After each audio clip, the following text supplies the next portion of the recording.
ನಮಸ್ತೆ Karnataka digital book Kannada YouTube ಚಾನಲ್ಗೆ ಸ್ವಾಗತ ಸುಸ್ವಾಗತ. ಈ ವಿಡಿಯೋವನ್ನ ಶುರು ಮಾಡೋದಕ್ಕಿಂತ ಮುಂಚೆ ಕೇರಳದಲ್ಲಿ ಆಗಿರುವಂತಹ ಪ್ರಳಯಕ್ಕೆ ಕಾರಣೀಕರ್ತರು ಯಾರು?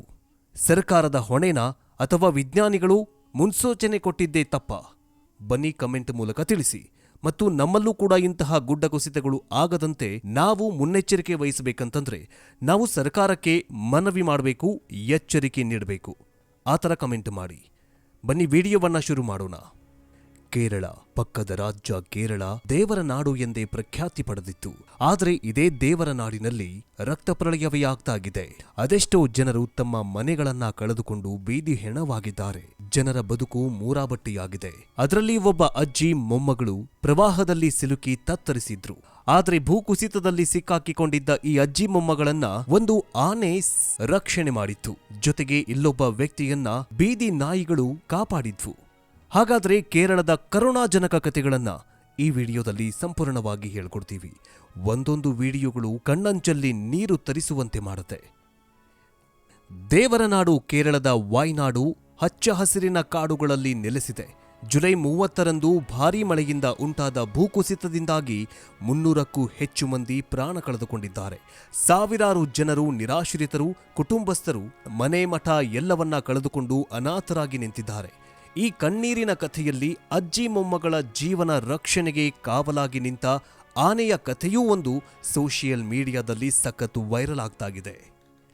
ಕುಟುಂಬ, ಊರು, ಮನೆ, ತನ್ನವರನ್ನೆಲ್ಲ ಕಳೆದುಕೊಂಡ ಒಬ್ಬ ವೃದ್ಧೆ ಹಾಗೂ ಮೊಮ್ಮಗಳು ಭೂಕುಸಿತ ಸಂಭವಿಸಿದ ಆ ರಾತ್ರಿ ಪ್ರಾಣಾಪಾಯದಿಂದ ಪಾರಾಗಿ ಬಂದಿದ್ದಾರೆ.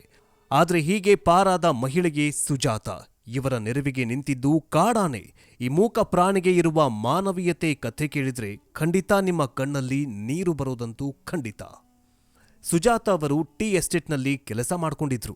ಭೂಕುಸಿತ ಆಗಿ ಎಲ್ಲವನ್ನ ಕಳೆದುಕೊಂಡು ಒಂಟಿಯಾಗಿ ನಿಂತಾಗ ಅವರಿಗೆ ಕಾವಲಾಗಿ ನಿಂತಿದ್ದ ಮೂಲಕ ಪ್ರಾಣಿಯ ಕುರಿತಾಗಿ ಹೇಳ್ಕೊಂಡಿದ್ದಾರೆ. ಸೋಮವಾರ ರಾತ್ರಿ 4 ಗಂಟೆಗೆ ಮಳೆ ಜೋರಾಗಿತ್ತು. ಮಧ್ಯರಾತ್ರಿ ಸುಮಾರಿಗೆ 1 ಗಂಟೆಗೆ ಎಚ್ಚರ ಆಗಿತ್ತು. ದೊಡ್ಡ ಶಬ್ದವೊಂದು ಕೇಳಿಸ್ತಾ ಇದ್ದಂತೆ ನಮ್ಮ ಮನೆಗೆ ನೀರು ನುಗ್ಗಿತ್ತು. ನಾವೆಲ್ಲ ಏನಾಗ್ತಿದೆ ಅಂತ ಯೋಚನೆ ಮಾಡುವಷ್ಟರಲ್ಲಿ ನೆರೆಹೊರೆಯವರ ಮನೆಯ ವಸ್ತುಗಳು ಹಾಗೂ ಮರ, ಮಣ್ಣು ಮನೆಯ ಮೇಲೆ ಬಂದು ಬಿದ್ದಿದ್ವು. ನಮ್ಮ ಮನೆಯೂ ಕೂಡ ಕುಸಿದು ಬಿತ್ತು. ನಾನು ಇಟ್ಟಿಗೆ ರಾಶಿಯನ್ನ ಜಾಗ ಮಾಡಿಕೊಂಡು ಮಗಳು, ಮೊಮ್ಮಗಳು, ಅಳಿಯ ಎಲ್ಲರೂ ಹೊರಗೆ ಬಂದು ಬೆಟ್ಟದ ಕಡೆ ಓಡತೊಡಗಿದ್ವು ಅಂತ ಕಣ್ಣೀರು ಹಾಕುತ್ತಾ ಸುಜಾತ ಅಜ್ಜಿ ಹೇಳಿಕೊಂಡಿದ್ದಾರೆ. ಅಲ್ಲಿಂದ ತಪ್ಪಿಸಿಕೊಂಡು ಕಾಡಿನ ಕಡೆಗೆ ಬಂದ್ರೆ ಅಲ್ಲಿ ನಮಗೆ ಎದುರಾಗಿ ನಿಂತವನೇ ಗಜರಾಜ. ನಮ್ಮ ಜೀವವೇ ಮತ್ತೆ ಹೋದಂತೆಯಾಗಿತ್ತು. ದೊಡ್ಡ ದುರಂತದಿಂದ ತಪ್ಪಿಸಿಕೊಂಡು ಬಂದಿದ್ವಿ. ನೀನು ನಮಗೇನೂ ಮಾಡಬೇಡಪ್ಪ, ಕತ್ತಲೂ ಆಗಿದೆ, ನಾವು ಎಲ್ಲವನ್ನೂ ಕಳೆದುಕೊಂಡು ಬಂದಿದ್ದೇವೆ ಅಂತ ಆನೆಯ ಮುಂದೆ ಈ ಅಜ್ಜಿ ಕಣ್ಣೀರು ಹಾಕಿದ್ರಂತೆ. ಆನೆಯ ಕಣ್ಣಿನಿಂದಲೂ ನೀರು ಬಂದಿತ್ತಂತೆ. ರಾತ್ರಿ ಬೆಳಗಾಗೋವರೆಗೂ ನಾವು ಆನೆಯ ಕಾಲ ಹತ್ತಿರದಲ್ಲೇ ಸಮಯ ಕಳೆದ್ವಿ ಅಂತ ಅಜ್ಜಿ ಹೇಳಿದ್ದಾರೆ. ಬೆಳಗ್ಗೆ 6 ಗಂಟೆಯಾದಾಗ ಎಲ್ಲಿಂದಲೋ ಜನರು ಬಂದ್ರು, ನಮ್ಮನ್ನ ಕಾಪಾಡಿದ್ರು. ನಮ್ಮ ಊರಿನವರು ಯಾರೂ ಬದುಕುಳಿಲಿಲ್ಲ. ಆಮೇಲೆ ದೂರನಿಂದ ಬಂದ ಜನರು ನಮ್ಮನ್ನ ಕಾಪಾಡಿ ಸುರಕ್ಷಿತ ಜಾಗಕ್ಕೆ ತಲುಪಿಸಿದ್ದಾರೆ ಅಂತ ಹೇಳುತ್ತಾ ಮೂಕ ಪ್ರಾಣಿಯ ಮಾನವೀಯತೆ ನೆನೆದು ಬಿಕ್ಕಿ ಬಿಕ್ಕಿ ಅತ್ತಿದ್ದಾರೆ. 3 ಆನೆ ಆ ಬೆಟ್ಟದಲ್ಲಿ ಇತ್ತು. ಈ ಅಜ್ಜಿ ಮೊಮ್ಮಗಳ ಬಳಿ ನಿಂತಿತ್ತು ಒಂದು ಗಂಡಾನೆ. ಅಲ್ಲಿದ್ದದ್ದು ಬರೀ ಈ ಅಜ್ಜಿ ಮತ್ತು ಮೊಮ್ಮಗಳು ಮಾತ್ರ. ಮಗಳು ಗಾಯವಾಗಿ ಕಾಫಿ ಎಸ್ಟೇಟ್ನಲ್ಲಿ ಮಲಗಿದ್ರು. ಅಳಿಯ ಬಾಕಿ ಉಳಿದವರನ್ನ ಕಾಪಾಡೋದಕ್ಕೆ ಓಡ್ ಹೋಗಿದ್ದ. ಪ್ರಾಣಾಪಾಯವೇನೂ ಸಂಭವಿಸಿರಲಿಲ್ಲ. ತನ್ನ ಮಕ್ಕಳು ಆಸ್ಪತ್ರೆಯಲ್ಲಿ ಚಿಕಿತ್ಸೆ ಪಡೆದಿದ್ದಾರೆ ಅಂತ ಸಂತ್ರಸ್ತ ಮಹಿಳೆ ತನಗಾದ ಅನುಭವವನ್ನ ಹಂಚಿಕೊಂಡಿದ್ದಾರೆ. ಈ ಸ್ಟೋರಿ ಇದೀಗ ವೈರಲ್ ಆಗಿದ್ದು ಗಜರಾಜನ ಮಾನವೀಯತೆಯ ಕಾರ್ಯಕ್ಕೆ ಎಲ್ಲರೂ ಕೂಡ ಮೆಚ್ಚುಗೆ ಮತ್ತು ಭರಪೂರ ಶುಭಾಶಯ ತಿಳಿಸುತ್ತಿದ್ದಾರೆ. ಇನ್ನು ಗುಡ್ಡದ ಭೂತದಿಂದ ತತ್ತರಿಸಿರುವ ಕೇರಳದ ವಾಯ್ನಾಡಿನಲ್ಲಿ ಕಣ್ಣೀರ ಪ್ರವಾಹವೇ ಹರಿತಾಗಿದೆ. ಜಲಪ್ರಳಯದ ಅಟ್ಟಹಾಸಕ್ಕೆ ನಲುಗಿದ ಕುಟುಂಬಗಳ ಕಣ್ಣೀರು ನಿಲ್ತಾಗಿಲ್ಲ. ಒಬ್ಬೊಬ್ಬರದ್ದು ಒಂದೊಂದು ಕಥೆಗಳು, ವ್ಯಥೆಗಳು. ತಮ್ಮವರನ್ನ ಕಳೆದುಕೊಂಡವರ ನೋವು ಅಕ್ಷರಶಃ ಕಂಗಾಲಾಗಿಸುವಂತೆ ಮಾಡಿದೆ. ಎಲ್ಲರನ್ನೂ ಆಪೋಷಣ ತೆಗೆದುಕೊಂಡ ಪ್ರವಾಹ ವಾಯ್ನಾಡನ್ನ ಅಕ್ಷರಶಃ ಕಣ್ಣೀರ ನಾಡಾಗಿ ಮಾಡಿ ಹಾಕಿದೆ. ಪ್ರವಾಸಿಗರ ಸ್ವರ್ಗ, ರಮ್ಯ ಮನೋಹರ ಪ್ರಕೃತಿಯ ತಾಣ, ಸದಾ ಹಚ್ಚ ಹಸಿರಿನಿಂದಲೇ ಕಂಗೊಳಿಸ್ತಾಗಿದ್ದ ವಾಯ್ನಾಡಿನಲ್ಲಿ ಅಕ್ಷರಶಃ ಈಗ ಸ್ಮಶಾನ ಮೌನ ಆವರಿಸಿದೆ. ಕಣ್ಣ ಹಾಯಿಸಿದಲ್ಲೆಲ್ಲ ಶವಗಳು, ಹೇಳಿದವರು ತೀರದಷ್ಟು ನೋವಿನ ಕಥೆಗಳು. ಕಣ್ಣೀರಿನ ಪ್ರವಾಹವನ್ನೇ ಸೃಷ್ಟಿಸುವ ಜಲಪ್ರಳಯ ವಾಯ್ನಾಡ ಜನರ ಬದುಕನ್ನೇ ಬರಬಾದ ಮಾಡಿ ಹಾಕಿದೆ. ಎಲ್ಲರನ್ನ ಕಳೆದುಕೊಂಡಿರುವ ನೋವಿಗೆ ಮುಲಾಮೆ ಇಲ್ಲದಂತಾಗಿದೆ. ಕೇರಳದ ಚುರಲ್ಮಲಾದಲ್ಲಿ ಪ್ರವಾಹದಲ್ಲಿ ಒಂದೇ ಕುಟುಂಬದ 25 ಮಂದಿ ಕಾಣೆಯಾಗಿದ್ದಾರೆ. ಇಲ್ಲಿನ ನಿವಾಸಿ ಸುಲ್ಫಕರ್ ಅಲಿಯ 40 ಜನ ಕುಟುಂಬ ಒಟ್ಟಿಗೆ ವಾಸವಾಗಿತ್ತು. ಆದರೆ ಮಂಗಳವಾರ ಭೂಕುಸಿತಕ್ಕೆ ಬರೋಬ್ಬರಿ 25 ಮಂದಿ ಜನ ಕಣ್ಮರೆಯಾಗಿದ್ರು. ಕಳೆದ 4 ದಿನದಿಂದ ಸುಲ್ಫಕರ್ ತಮ್ಮವರ ಮೃತದೇಹಕ್ಕಾಗಿ ಹುಡುಕಾಟ ನಡೆಸಿದ್ದಾರೆ. ದುರಂತ ಏನಂತಂದ್ರೆ 25 ಜನರ ಪೈಕಿ ಬರೀ 3 ಮೃತದೇಹಗಳು ಮಾತ್ರ ಸಿಕ್ಕಿವೆ. ಉಳಿದವರು ಬದುಕಿದ್ದಾರೋ ಇಲ್ವೋ ಇದುವರೆಗೂ ಯಾರಿಗೂ ಕೂಡ ಗೊತ್ತಾಗಿಲ್ಲ. ಇನ್ನು ಕಳೆದ ಕೆಲ ವರ್ಷಗಳಿಂದ ಬೆಂಗಳೂರಿನಲ್ಲಿ ವಾಸವಿದ್ದ ಸುಬ್ರಹ್ಮಣ್ಯ ಅನ್ನೋ ಕುಟುಂಬ ವಾಯ್ನಾಡಿನ ಮುಂಡಕ್ಕೈನಲ್ಲಿ ನೆಲೆ ನಿಲ್ಲಿಸಿತ್ತು. ಇದೇ ಮುಂಡಕ್ಕೈನಲ್ಲಿರುವ ಟೀ ಎಸ್ಟೇಟ್ನಲ್ಲಿ ಸುಬ್ರಹ್ಮಣ್ಯ ಕುಟುಂಬ ಕೆಲಸ ಮಾಡಿಕೊಂಡಿದ್ರು. ದುರಂತ ಏನಂತಂದ್ರೆ ಈ ಸುಬ್ರಹ್ಮಣ್ಯ ಕುಟುಂಬ ಕೂಡ ಪ್ರವಾಹದಲ್ಲಿ ಕೊಚ್ಚಿಕೊಂಡು ಹೋಗಿದೆ. ಈಗ ಈ ಕುಟುಂಬದ ಹುಡುಕಾಟಕ್ಕಾಗಿ ಸುಬ್ರಹ್ಮಣ್ಯ ಅವರ ಸ್ನೇಹಿತ ವಿಜಯ್ ಕುಮಾರ್ ಬೆಂಗಳೂರಿನಿಂದ ವಾಯ್ನಾಡಿಗೆ ಧಾವಿಸಿ ಬಂದಿದ್ದಾರೆ. ಗೆಳೆಯನಿಗೋಸ್ಕರ ಕೇರಳಕ್ಕೆ ಓಡೋಡಿ ಬಂದ ವಿಜಯ್ ಕುಮಾರ್ ಅಲ್ಲಿನ ಪರಿಸ್ಥಿತಿ ನೋಡಿ ಅಕ್ಷರಶಃ ದಂಗಾಗಿ ಹೋಗಿದ್ರು.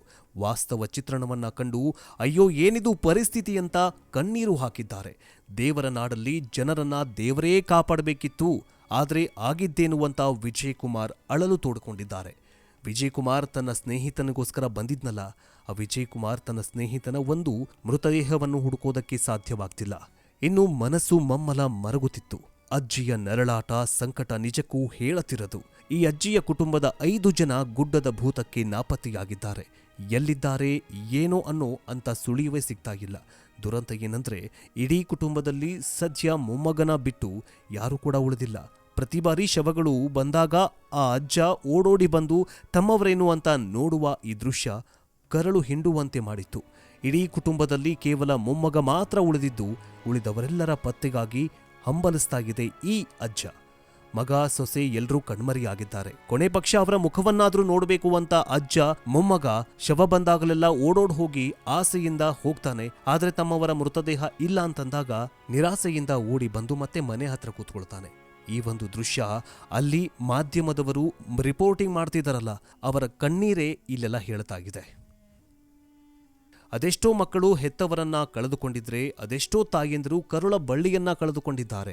ಅದರಲ್ಲೂ ಈ ತಾಯಿಯ ಸಂಕಟ ಕರುಣಾಜನಕವಾಗಿದೆ. ತಾಯಿಯ ಹೆಸರು ರಬೀನಾ ಅಂತ. ಭೂಪ್ರಳಯದಲ್ಲಿ ರಬೀನಾ ಕುಟುಂಬದ ಎಲ್ಲರೂ ಕೂಡ ನಾಪತ್ತೆಯಾಗಿದ್ದಾರೆ. ಅದರಲ್ಲೂ ಆಕೆ ಪುಟ್ಟ ಮಗ ಕಣ್ಮರೆಯಾಗಿದ್ದು, ಮಗನಿಗಾಗಿ ಈ ಜೀವ ಕಣ್ಣೀರು ಸುರಿಸ್ತಾಗಿದೆ. ರಬೀನಾ ಮಗನ ಜೊತೆ ಅವನ ಸ್ನೇಹಿತರು ಕೂಡ ನಾಪತ್ತೆಯಾಗಿದ್ದು, ಮಗ ಏನಾದ ಅನ್ನೋದು ತಿಳಿಯದೆ ರಬೀನಾ ಕಂಗಾಲಾಗಿದ್ದಾರೆ. ನೆಲಂಬೂರು ಸಮೀಪದಲ್ಲಿರುವ ಚಾಲಿಯಾರ್ ನದಿ ವಾಯ್ನಾಡಿನ ಭೀಕರತೆಗೆ ಸಾಕ್ಷಿಯಾಗಿದೆ. ಪ್ರವಾಹದ ರಭಸಕ್ಕೆ ನಲುಗಿ ಪ್ರಾಣ ಬಿಟ್ಟವರ ಮೃತದೇಹಗಳು ಇದೇ ಚಾಲಿಯಾರ್ ನದಿಯಲ್ಲಿ ತೇಲಿ ಬಂದಿದ್ವು. ಬಂಡೆ ಕಲ್ಲುಗಳ ನಡುವೆ ಚಾಲಿಯಾರ್ ನದಿ ರಭಸವಾಗಿ ಹರಿಯುತ್ತಿದ್ದು, ಇದೇ ನೀರಿನ ಮುಂಡಗಳೆಲ್ಲವೂ ಕೂಡ ತೇಲಿಕೊಂಡು ಬರ್ತಾಗಿದ್ದಾವೆ. ದೇವರ ಸ್ವಂತ ನಾಡಲ್ಲಿ ಮಳೆ ಬಂದ್ರೆ ಅವಘಡಗಳು ಸಂಭವಿಸುವುದು ನಿಶ್ಚಿತ. ಆದರೆ ಈಗ ಸಂಭವಿಸಿರುವುದು ಅವಘಡ ಅಲ್ಲ, ಘನಘೋರ ದುರಂತ. ಮೇಘರಾಜನ ಸಾವಿನ ಮರ್ದನ. ಈ ದೇವಿಯ ರೌದ್ರ ನರ್ತನಕ್ಕೆ ವಾಯ್ನಾಡು ಈಗ ಅಕ್ಷರಶಃ ಕಮರಿ ಹೋಗಿದ್ದು, ಪ್ರತಿ ಮನೆಯಲ್ಲಿ ನೀರವ ಮೌನ, ಸೂತಕದ ಛಾಯೆ ಆವರಿಸಿದೆ. ಈ ಒಂದು ಸಾವು ನೋವುಗಳಿಗೆ ಯಾರ ಕಾರಣ? ಸರ್ಕಾರಕ್ಕೆ ಅಂದು ವಿಜ್ಞಾನಿಗಳು 1 ವಾರದ ಹಿಂದೆಯೇ ಮುನ್ನೆಚ್ಚರಿಕೆಯನ್ನು ನೀಡಿದ್ರು. ಆದ್ರೆ ಸರ್ಕಾರ ಇದನ್ನ ತಿರಸ್ಕಾರ ಮಾಡಿತ್ತು. ಏನೂ ಆಗೋದಿಲ್ಲ ಅಂತ ಮೊಂಡುವಾದ ಮಾಡಿತ್ತು. ಆದ್ರೆ ವಿಜ್ಞಾನಿಗಳು ಹೇಳಿದಂತೆ 1 ವಾರದಲ್ಲಿ ಈ ಒಂದು ದುರ್ಘಟನೆ ಸಂಭವಿಸಿದೆ. ಇದಕ್ಕೆ ಸರ್ಕಾರವೇ ಹೊಣೆಯಾಗತ್ತಾ? ಕಮೆಂಟ್ ಮೂಲಕ ತಿಳಿಸಿ. ಮುಂದಿನ ವಿಡಿಯೋದಲ್ಲಿ ಮತ್ತೆ ಸಿಗೋಣ. ಜೈ ಹಿಂದ್, ಜೈ ಕರ್ನಾಟಕ. ಎಲ್ಲರಿಗೂ ಶರಣು ಶರಣಾರ್ಥಿ.